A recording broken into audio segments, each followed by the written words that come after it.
আল্লাহ যখন যা করে বান্দার ভালোর জন্য করে। হয়তো প্রথমের দিকে আমরা সেটা বুঝতে পারি না, কিন্তু সময়ের পরিক্রমায় যখন বাস্তবতা নিয়ে সামনে আসে, দিন শেষে আমরা বলতে বাধ্য হই আসলেই ওই দিন ওই ঘটনাটা হওয়াতে ভালোই হয়েছে। আল্লাহ কখনো বান্দার ক্ষতি চাই না।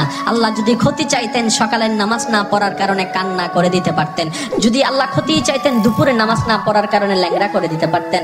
আল্লাহ সেটা চান না, আল্লাহ চাই বান্দার সব সময় ভালো। আর মা তো দেখেন জন্ম দেওয়ার কারণে সন্তানের তো অপরাধ করার পরও মা সন্তানের প্রতি কতই ভালোবাসা, কতই মায়া, বাবার কাছ থেকে সন্তানের পিঠকে বাঁচাই ফেলছে, এরকম হাজারো মা আছে ওই মায়ের জন্য। কিন্তু আল্লাহ পাক রব্বুল আলামিন বান্দার উপর কতটুকু ভালোবাসে দিয়েছেন সেটা আমরা বান্দারা বুঝতে পারি নাই বলে শয়তানের ফাঁদে বারবার পা দিয়ে আটকাই যাচ্ছি। মনে রাখবেন, মনের মধ্যে কথাটা বসাই ফেলবেন, আল্লাহ যখন যা করে বান্দার ভালোর জন্য করে, একদিন না একদিন সেই ভালোটা আপনার বিবেকে এবং মনে প্রমাণ হয়ে সামনে চলে আসবে। আমি বুঝাতে চাচ্ছি আমাদের সাথে সবচেয়ে কানেকশন কার বেশি ভালো থাকতে হবে, বান্দা হিসেবে আল্লাহর, উম্মত হিসেবে নবী রাহমাতুল্লিল আলামিনের। এখানের ভিতর যে কেউ চাইলে জীবন সাজাই ফেলতে পারবে। আমি বলছি যে কেউ, anybody, you can do it, not impossible. Because impossible শব্দটাকে যদি একদম ভালো করে গভীরভাবে দেখেন, সেখানের ভিতর আপনি আশ্চর্যভাবে একটা জিনিস দেখবেন। ইম্পসিবল একটু যদি ডিফাইন করেন, ভাগ করেন, দেখবেন আই এম পসিবল। ইম্পসিবল, পসিবলকে আলাদা রাখেন, আই এম কে আলাদা রাখেন। I am possible.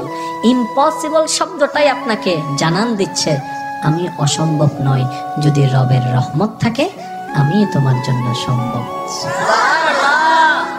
বিদেশে যাওয়ার আগে আপনার এলাকায় দেখেন টিকিট চলে আসছে, ভিসা চলে আসছে, টিকিটের টাকা নেই। অনেক ছিল, কেমনে কেমনে টাকার ব্যবস্থা হয়েছে, সে বিদেশ চলে গিয়েছে। এখানে অনেক ব্যবসায়ী আছে, ব্যবসা শুরু করার সময় সেই পরিমাণ টাকা ছিল না, কেমনে কেমনে ব্যবসা শুরু হয়েছে। এটা কেমনে কেমনে, রব বলে এটা কেমনে কেমনে নয়, একটু আমার দিকে তাকা, এমনে এমনে এমনে এমনে এমনে। তাহলে আপনার কাছে যদি আপনার রব থাকে, আপনার টেনশন কি? আপনার দুই নাম্বারই করার তো কোনো দরকার।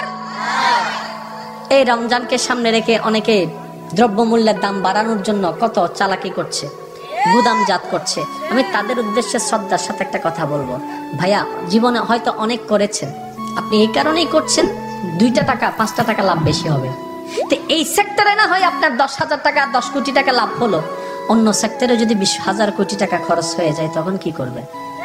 কারণ জগতের মানুষ সবাই জানে যে অন্যের জন্য গর্ত করে সে গর্তে সে নিজেই পতিত হয়, এই কথা নিয়ে কারো কোনো দ্বিমত নেই।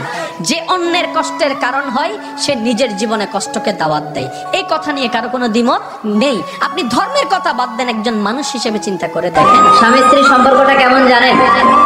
স্বামী স্ত্রীর সম্পর্কটা হচ্ছে হাত আর চোখের মতো। হাত ব্যথা পেলে চোখ দিয়ে পানি ঝরে, আবার চোখ দিয়ে পানি ঝরলে হাত সেই পানি মুছে দেয়, ঠিক কিনা? স্বামী স্ত্রীর সম্পর্কটা এরকম হবে, হাত আর চোখ। হাত কেটে গেলে চোখ দিয়ে পানি পড়ে, আবার চোখ দিয়ে পানি পড়লে হাতই ওই পানি মুছে দেয়। সম্পর্কটা এরকম থাকার দরকার আছে না নেই? আছে। আল্লাহ তাআলা স্বামী স্ত্রীর সম্পর্ককে কোরআনে পোশাকের সাথে তুলনা করেছেন। ড্রেস, কস্টিউম, পোশাক। আওয়াজ করে বলেন কিসের সাথে তুলনা করেছেন? পোশাক।